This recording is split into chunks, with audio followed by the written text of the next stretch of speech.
Karen demanded her size at store, then destroyed the aisle and got charged. The fluorescent lights of Hilltop Boutique buzzed like a swarm of angry bees, casting a sterile glow over racks of neatly folded sweaters and pristine dresses. Karen, a woman whose sharp voice could cut glass, stormed through the entrance, her purse swinging like a weapon. She was a regular, but not the kind the staff welcomed. Her demands were legendary specific sizes, exact colors, and always a discount for her troubles. Today, her eyes burned with a mission. A size 8 emerald dress for a gala she hadn't been invited to but planned to crash. "Excuse me."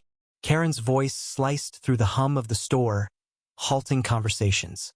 Emily, a 19-year-old clerk fresh out of high school, froze behind the counter. Her first week on the job had been a crash course in customer service, but nothing prepared her for Karen. "I need the emerald dress in size 8. Now." Karen's tone left no room for error, her manicured nails tapping impatiently on the counter. Emily, nervous but eager to please, darted to the racks, her sneakers squeaking on the polished floor. The dress was to size 10. Emily hesitated, knowing the storm that was coming. "Ma'am, we only have a size 10 in stock. I can order the 8 for you. It'll be here in 2 days." Karen's face twisted, her lips curling into a snarl. "2 days?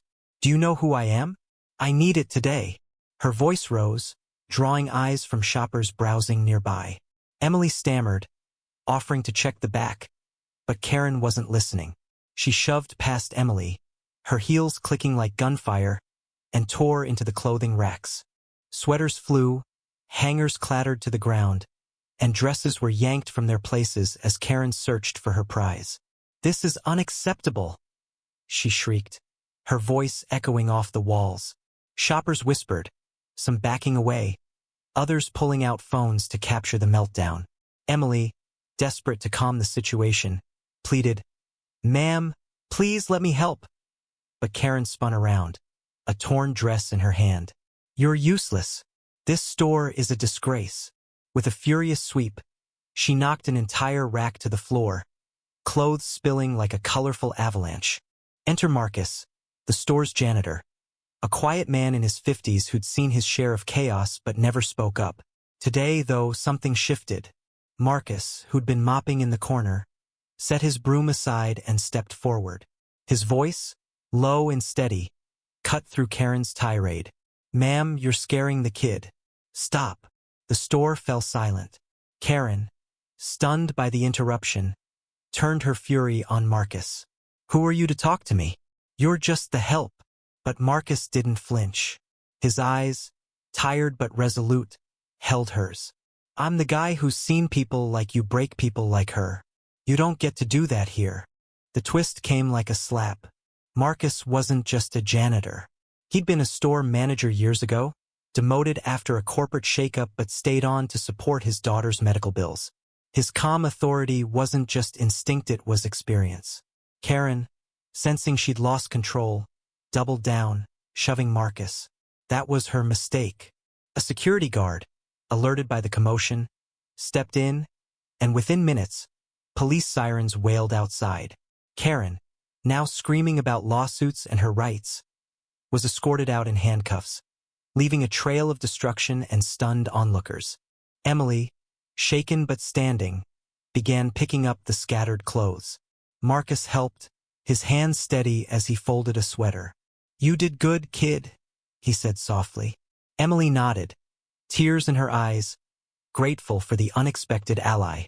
The shoppers, some still filming, dispersed, but the story spread like wildfire. Karen's meltdown became a viral cautionary tale, a symbol of entitlement run amok. But for Emily, it wasn't about the video or the charges. Karen now faced vandalism, assault, and a hefty fine. It was about Marcus, the quiet hero who'd stepped into the storm when no one else would. The aftermath was bitter. Karen, banned from the store, posted rants online, claiming she was the victim. The community split. Some saw her as a wronged customer, others as a bully who'd finally faced consequences. Emily, though, found strength in the ordeal.